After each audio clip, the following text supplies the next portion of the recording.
মাদক সেবন থেকে দূরে থাকতে সবাইকে আহ্বান জানিয়ে দেশের বিভিন্ন জায়গায় পালন হয়েছে মাদকদ্রব্যের অপব্যবহার ও অবৈধ পাচার বিরোধী আন্তর্জাতিক দিবস।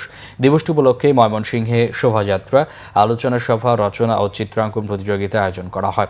বিভাগীয় কমিশনার মোক্তার আহমেদ তার কার্যালয়ে কর্মসূচি উদ্বোধন করেন।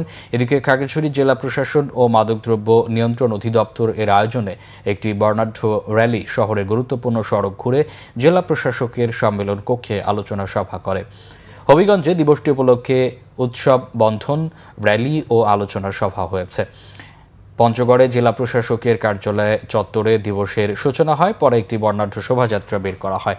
বগুড়ায় জেলা প্রশাসক হোসনা আফরোজ তার কার্যালয় চত্বরে দিবসটি উদ্বোধন করেন। পরে বর্ণাঢ্য শোভাযাত্রা শহরের বিভিন্ন সড়ক ঘুরে জেলা পরিষদ মিলনায়তনে আলোচনা সভা করে। নাটোরেও নানা আয়োজনে পালন হয়েছে মাদক দ্রব্যের অপব্যবহার ও অবৈধ পাচার বিরোধী আন্তর্জাতিক দিবস।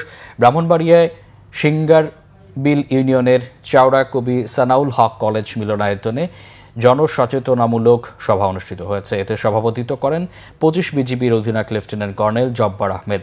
ঝিনাইদহে জেলা প্রশাসকের কার্যালয়ের সামনে থেকে একটি র্যালি বের করা হয়।